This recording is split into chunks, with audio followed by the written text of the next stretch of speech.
tayo mga kapatid. Ito ay mga pagkain pang-espiritual na ito ang ating isang sa kinananabikan. Ito ang lagi natin hinanganap maliban sa pagkain natin pang-physical.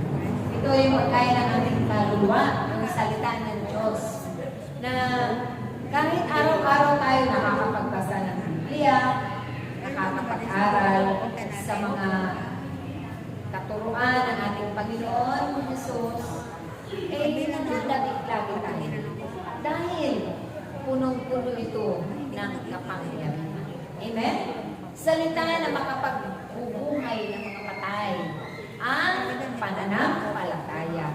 Makapagbubuhay ng bawat kalooban na nawala ng pag-asa. Mga buhay na naroon sa kawalan. Amen? Sa buhay na may kaguluhan, magbibigay liwanag, magbibigay katasagan sa bawat kalooban natin. Dahil kapag napakinggan natin ang salita ng Diyos, ito'y tumatagos sa ating mga puso.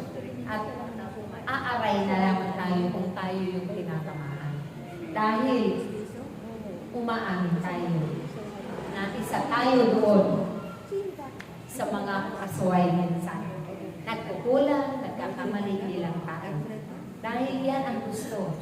Yan ang kinalulugan ng Diyos. Na tayo ay umamin na lagi tayo nagkakasala pa.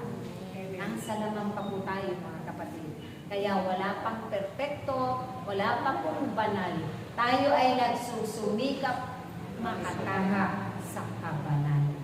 At siguro ko naman sa awa at kabag ng Diyos, kapag tayo lahat ay sama-sama, lahat nagpapatuloy sa pag-akbang, sa paglakad, sa matuwid na daan, mararating natin ang buhay sa kabilang buhay, buhay na walang hanggan.